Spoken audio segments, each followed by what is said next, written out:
He thought he'd heard everything a barn could hold, but the sound coming from behind the hay bales wasn't a wounded animal.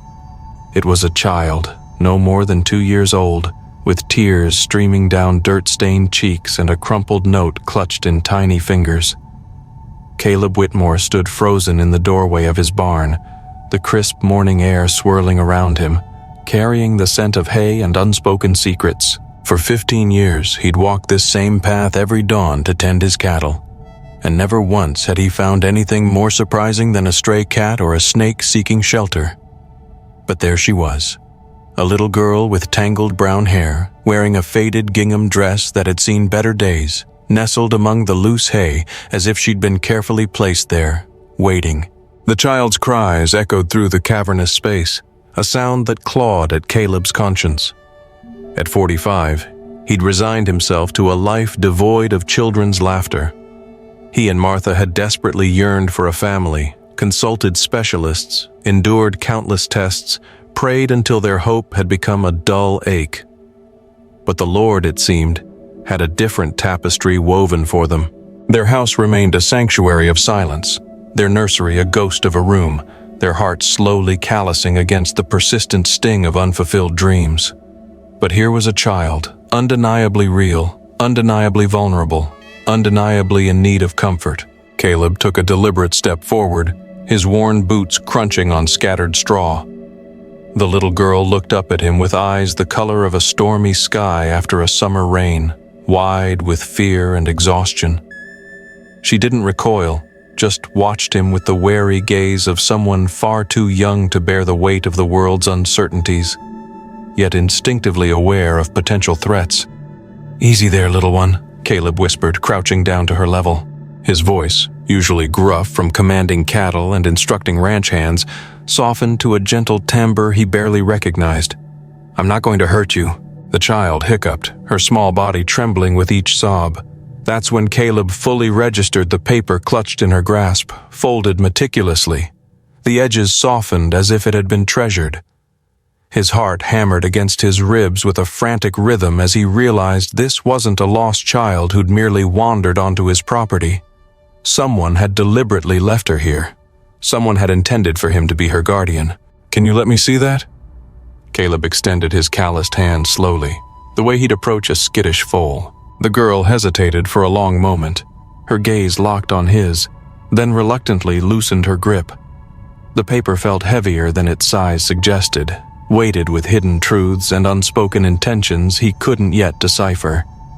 Martha's voice drifted from the house, calling his name for breakfast. Soon she'd be searching for him, wondering about the delay in his morning chores. How could he possibly explain this? How could he break this news to his wife, who still meticulously set a place at their table for the child they'd never held, that fate had deposited a miracle and a burden in their barn? Caleb unfolded the note with trembling fingers, his eyes scanning the looping script that looked vaguely familiar yet stubbornly elusive. The words struck him with the force of a physical blow, each line rewriting the narrative of his life, his marriage, his carefully constructed past. But the revelation within the note, concerning the child's parentage and the reason she'd been entrusted to him, would relentlessly test the very foundations of his faith, his capacity for love, and the price he was willing to pay for secrets long interred. Martha's piercing shriek ripped through the tranquil morning when she saw Caleb walking toward the house with the child cradled in his arms. She dropped the heavy ceramic coffee pot she'd been holding, the resounding crash echoing across the porch as dark liquid spread across the weathered wood. "Caleb, what in God's name?" Her words trailed off, caught in her throat as she absorbed the little girl's tear-streaked face and the tender way Caleb held her, as if she were a delicate porcelain doll that might shatter if he loosened his hold. "Found her in the barn," Caleb said, his voice thick with a mixture of shock and an emotion he couldn't quite name. "Someone left her there. With this?" He handed Martha the note, his gaze fixed on his wife's face as the color drained from it, line by line, while she absorbed words that would forever alter the course of their lives. The child had ceased her crying but remained silent, her small face pressed against the comforting solidity of Caleb's shoulder. Martha's hands trembled visibly as she refolded the paper, her eyes darting back and forth between her husband and the little girl who'd materialized like an answer to prayers they'd long since abandoned. "We need to take her to town," Martha whispered, her voice devoid of its usual conviction. "To the sheriff, or the preacher, or—" "No." The word escaped Caleb with more force than he intended. He felt the child's tiny fingers grip his shirt tighter, as if she understood that her destiny hung precariously in the balance of this hushed conversation. "Not yet. We need to think about this." Martha took a step closer, her gaze sweeping over the little girl's features with an intensity that made Caleb's stomach clench. The child had his eyes. Not just the color, but the set, the way they crinkled slightly at the corners when she squinted. Anyone who truly looked would see the unmistakable resemblance. And Martha was looking very closely indeed.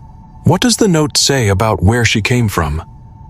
Martha's voice was barely audible now, as if speaking too loudly might shatter the fragile hope that was tentatively blooming in her chest. "She won't talk. Not a word since I found her." Caleb adjusted the child's weight in his arms, acutely aware of how light she felt, how vulnerable. But she's not afraid anymore, not like she was. The morning sun climbed higher, casting stark light across the yard where three souls stood at a pivotal crossroads, poised to make a decision that would indelibly define their future. Martha reached out tentatively, brushing a stray lock of hair from the child's forehead. The little girl didn't flinch away, just watched Martha with those impossibly blue eyes that seemed to hold secrets far beyond her tender years. "She's beautiful," Martha breathed. And Caleb heard 15 years of suppressed longing resonating in those two simple words. His wife had spent countless nights gazing at empty rooms they'd lovingly prepared for children who never arrived, tenderly touching baby clothes that never enveloped small bodies, humming lullabies into a void. But now there was a child in their arms, warm and real, and undeniably in need of them. "The note," Caleb began, then faltered. How could he possibly articulate what those few lines had revealed without irrevocably fracturing his marriage? How could he confess to Martha that this child represented both the long-awaited answer to her deepest prayers and the stark confirmation of his most profound betrayal? Martha's eyes narrowed perceptibly as she studied his face, searching for the truth behind his carefully guarded expression. 20 years of marriage had taught her to decipher every nuance, every hesitation, every carefully constructed lie he'd ever attempted to weave.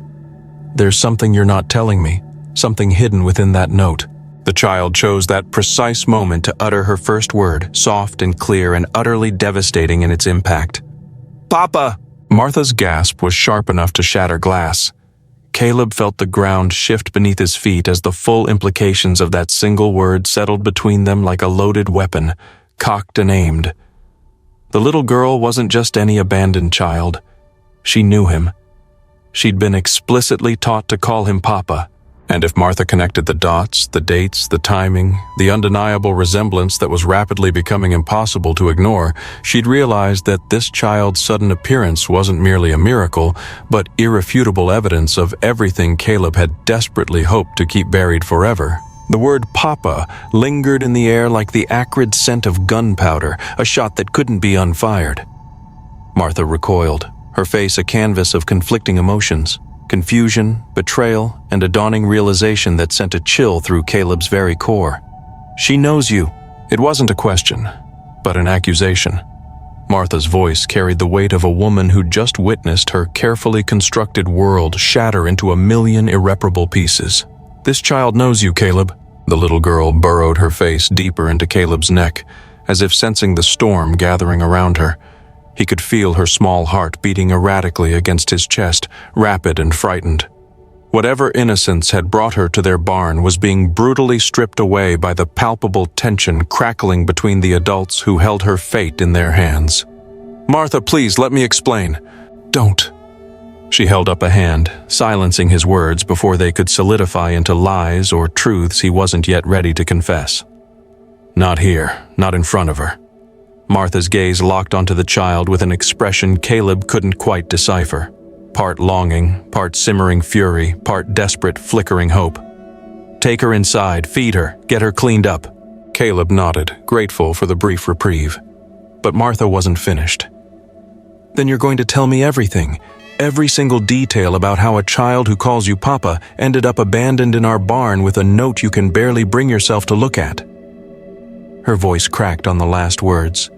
15 years of barrenness and broken dreams bleeding through her carefully maintained composure. Inside the house, Caleb gently set the child down in their spacious kitchen, a room that had always felt disproportionately large, perpetually empty, with chairs that had never held small bodies, and a table that had only ever seated two. The little girl stood uncertainly, her tiny hands clutching the worn fabric of her dress as she absorbed her new surroundings. Martha moved with practiced efficiency, heating milk on the stove and carefully slicing bread into manageable pieces. But Caleb couldn't miss the subtle tremor in her hands when she thought he wasn't observing, the way she paused to study the child's face when she believed no one would notice. "What's your name, sweetheart?"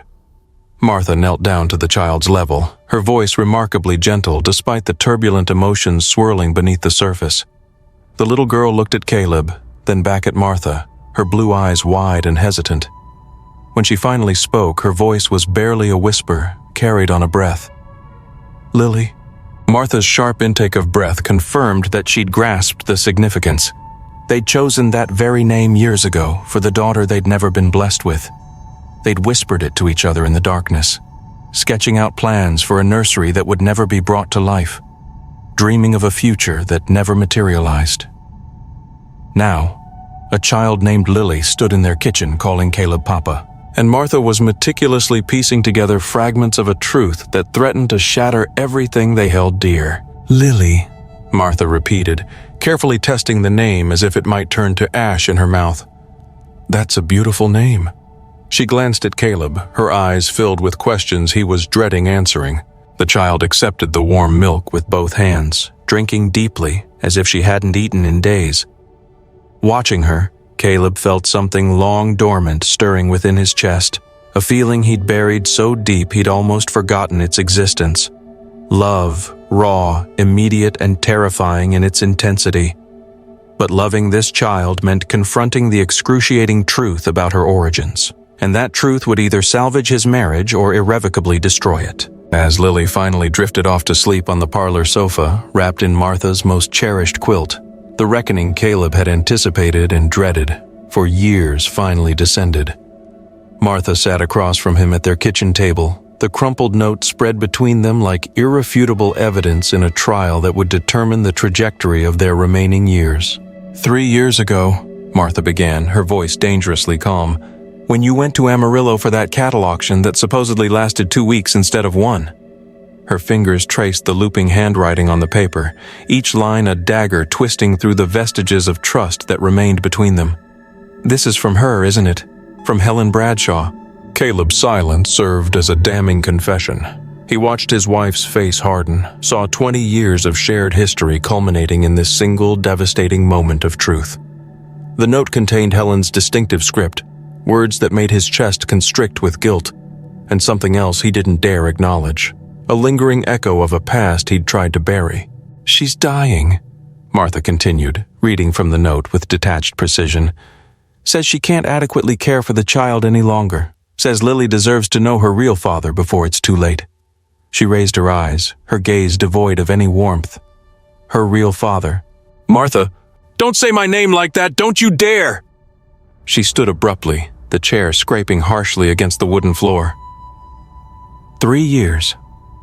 I've wondered why you returned from that trip changed.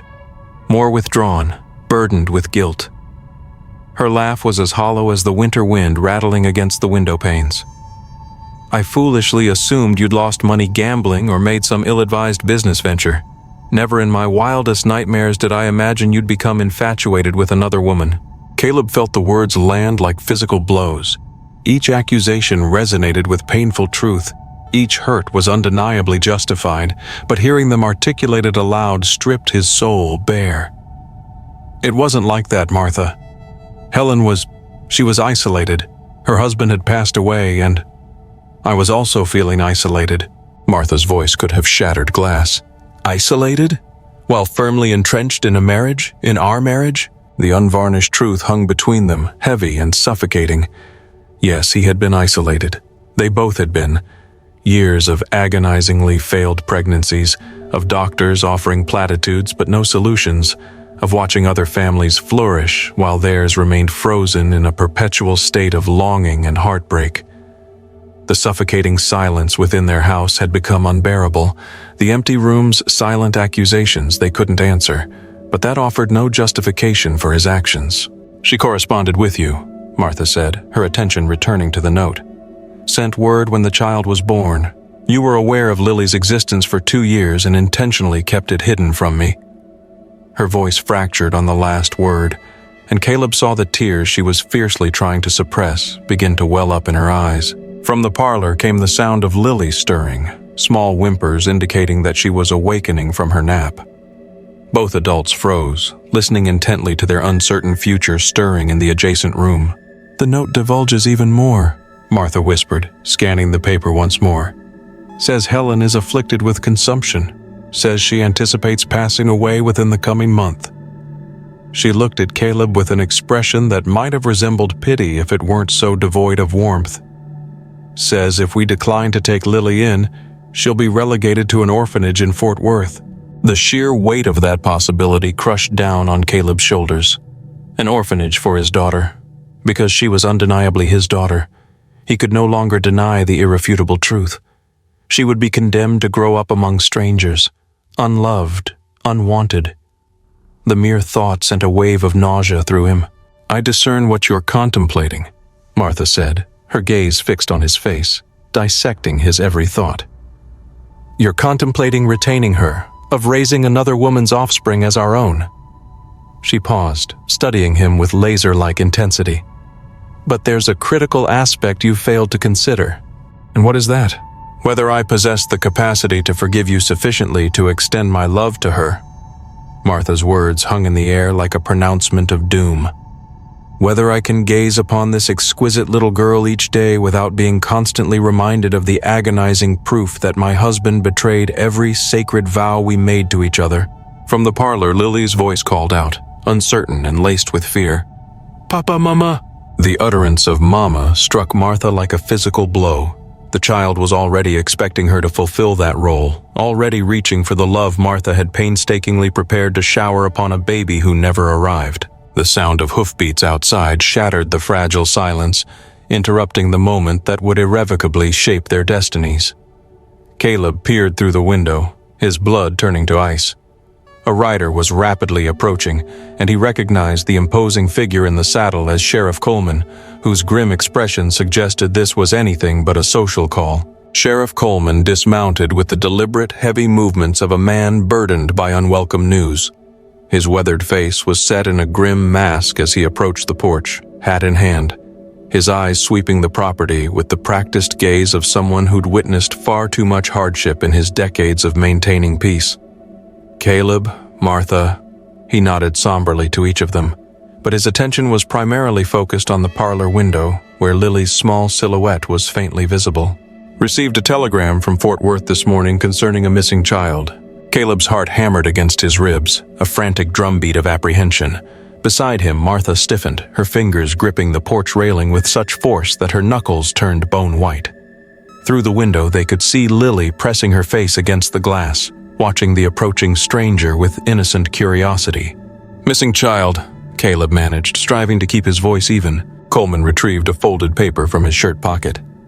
"Helen Bradshaw passed away yesterday evening. Consumption, as the physician predicted."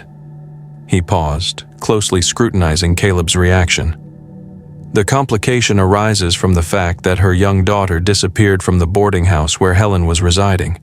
The landlady confirmed the child was present when Helen passed, but vanished by morning." Martha's sharp intake of breath echoed in the stillness. Coleman's eyes shifted to her, then returned to Caleb. "Naturally, a 2-year-old can't simply wander off on her own accord. Someone facilitated her disappearance. The question is who, and for what motivation?" "Sheriff?" Martha began, her voice remarkably steady. "What relevance does this have to us?" Coleman's expression softened imperceptibly. He'd known Martha and Caleb for over a decade, had witnessed their agonizing struggle with infertility, had observed the gradual extinguishing of hope in Martha's eyes with each passing year. "Well, Mrs. Whitmore, it appears Helen left behind certain documents. Letters. One of them contained your husband's name. The words descended like heavy stones into a placid lake, creating ripples that would extend far beyond this immediate moment. Caleb felt everything he'd painstakingly built with Martha beginning to crumble beneath the oppressive weight of a truth he could no longer conceal. "I'll need to examine those documents," Coleman continued, his tone gentle but firm.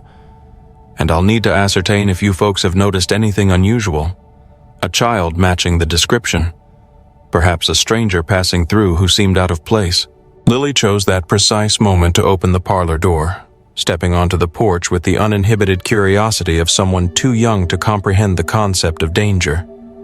She looked up at Coleman with her radiant blue eyes, then moved to stand confidently beside Caleb, her small hand reaching for his. "Papa," she said clearly, her voice carrying across the yard like a poignant confession. Coleman's eyebrows arched slightly.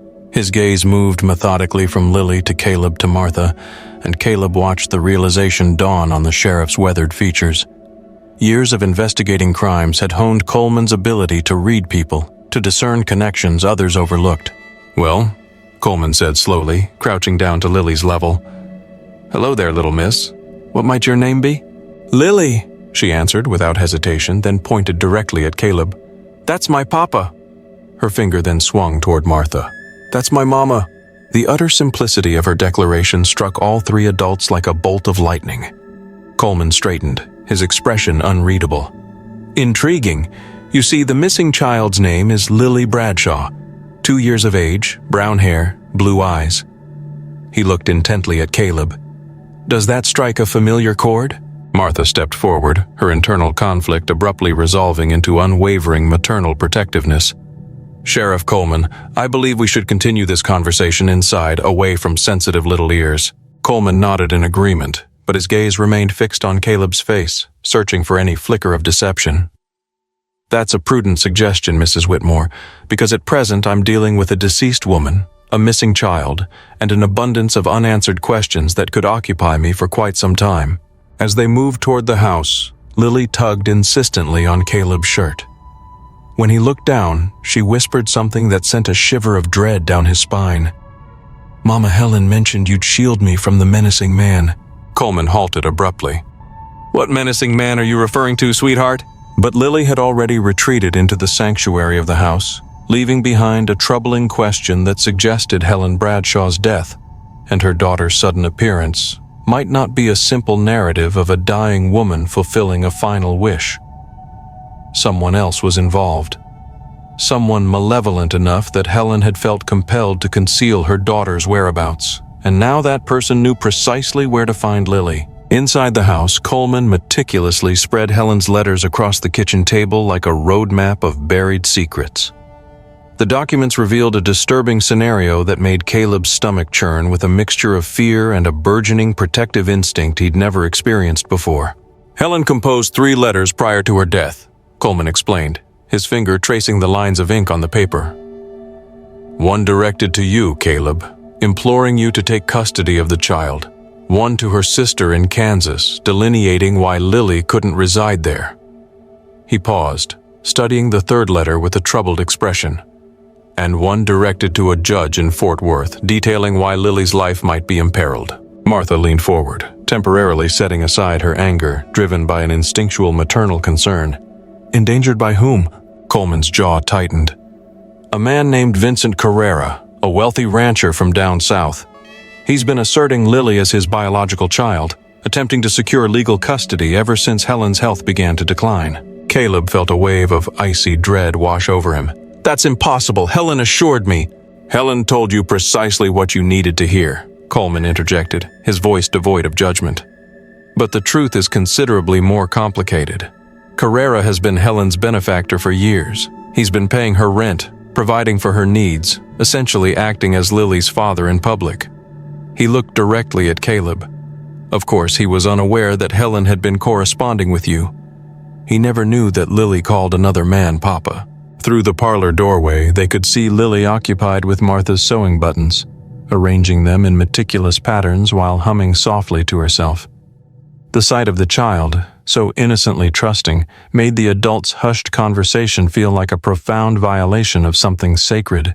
Why would Carrera covet the child if she's not biologically related to him?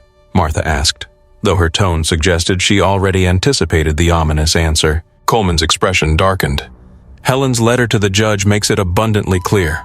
Carrera has no legitimate heirs, no other children to inherit his vast fortune. He's been meticulously grooming Lily to inherit his ranch, his wealth, his very name. He paused, allowing the full implications of his words to sink in. The complication is that Carrera possesses a rather unsettling reputation with young women. Helen was understandably terrified of what might befall Lily as she matured. The kitchen fell silent, broken only by Lily's soft humming and the steady ticking of the wall clock, each second stretching into an eternity. Caleb now understood the desperate motivation behind Helen's decision to risk everything to bring Lily to him. It wasn't solely about fulfilling a dying wish or asserting paternal rights. It was about safeguarding his daughter from a future too horrifying to contemplate. "There's more," Coleman continued, producing a final document. "Carrera filed official papers yesterday claiming Lily was kidnapped. He's offering a substantial reward for her safe return. $500. Martha gasped audibly. $500 represented more income than most families accumulated in 5 years. That kind of financial incentive would attract unscrupulous bounty hunters, desperate men who would prioritize collecting the reward over ensuring Lily's safety or well-being. "How long before he manages to track her here?" Caleb asked, dreading the response. "It could be a matter of days, possibly even hours. Carrera possesses extensive resources, powerful connections. Once he discovers Helen had been corresponding with you..." Coleman's words trailed off, but the implied threat hung heavy in the air. Lily's humming ceased abruptly. She appeared in the doorway, her blue eyes wide and filled with an unsettling intuition that children sometimes possess regarding adult fears. "Papa, are we engaging in a game of hide-and-seek?" The sheer innocence of her question broke something within Martha's chest. She knelt down, opening her arms to the little girl who had unwittingly stumbled into their lives, carrying secrets and imminent danger none of them could have foreseen. "Come here, sweetheart," Martha whispered. And as Lily ran willingly into her embrace, Caleb witnessed a remarkable transformation in his wife's face. Whatever lingering anger she harbored toward him was being overshadowed by something far more powerful: the fierce, unwavering protectiveness of a mother for her child. "We cannot permit him to take her," Martha said, looking up at Caleb, her eyes reflecting a steely resolve. "Regardless of the sacrifices we must make, wherever we must flee, we cannot allow that man to possess our daughter. Our daughter." The word struck Caleb with the force of both absolution and condemnation. Martha had finally made her choice, choosing love over resentment, choosing to safeguard Lily despite the potential pain it might inflict. Coleman stood, gathering the letters with the practiced efficiency of a man who had delivered agonizing news far too frequently. "I can realistically grant you approximately 1 day before Carrera's men begin posing questions within the town." After that, he simply shrugged, but his meaning was clear. The protection he could offer was limited. "What are you suggesting, Sheriff?" Caleb asked, although he already knew the answer. "I'm advising you folks to seriously consider embarking on an extended trip. Perhaps visit relatives up north. Remain out of sight until this entire situation stabilizes." But even as Coleman spoke, the unmistakable sound of approaching horses drifted through the open windows. Too many horses, moving with the urgent, coordinated rhythm of men who knew precisely where they were heading. Carrera hadn't hesitated. He'd come to claim his prize, and he'd brought sufficient manpower to ensure he succeeded. The innocent game of hide-and-seek Lily had mentioned was about to transform into a deadly serious confrontation. 6 riders emerged from the swirling dust cloud, their horses lathered in sweat and their faces hardened with unwavering determination. At their forefront rode a man whose expensively tailored clothes and ornately decorated saddle marked him as someone accustomed to unwavering compliance. Vincent Carrera sat his horse with the regal air of a king surveying his dominion, his cold, calculating eyes sweeping over the farmhouse with predatory intent. "Sheriff Coleman," Carrera called out, his voice carrying the unmistakable authority of wealth and power. "I presume you received my telegram concerning the abduction of the Bradshaw child." Coleman stepped onto the porch, his hand resting casually but strategically on his gun belt. "Mr. Carrera, I wasn't expecting you to make this journey personally. When something of immense value is stolen from me, I oversee its retrieval myself. Carrera's gaze shifted to the house, where shadows moved subtly behind the curtained windows. I have compelling reasons to believe the Bradshaw child is presently located within this residence. Inside, Caleb pressed his back against the wall beside the window, his heart pounding as he watched the escalating tension unfold. Martha held Lily close, her hand gently covering the child's mouth to ensure her silence, although Lily seemed to instinctively sense the danger and remained perfectly still. "That's a rather serious accusation," Coleman replied, his tone measured and neutral, but his body language radiating alertness. "Do you possess any credible evidence to support it?" Carrera offered a chilling smile that lacked any genuine warmth. Helen Bradshaw composed several letters prior to her demise. One of those letters referenced this location, these individuals. He gestured toward the house with a casual dismissiveness that belied the simmering menace beneath the surface. "The child rightfully belongs with me. I've provided for her care, ensured her well-being, bestowed upon her my family name. From what I've been led to believe," Coleman countered carefully, "the child already possesses a father, a biological father." The air seemed to thicken perceptibly. Carrera's veneer of polite composure cracked, revealing a glimpse of the ruthless, calculating individual beneath. "The child is mine by virtue of dedicated care and unwavering provision. Any imprudent actions Helen may have engaged in do not negate that fundamental fact." One of Carrera's men shifted uneasily in his saddle, his hand instinctively moving toward his sidearm.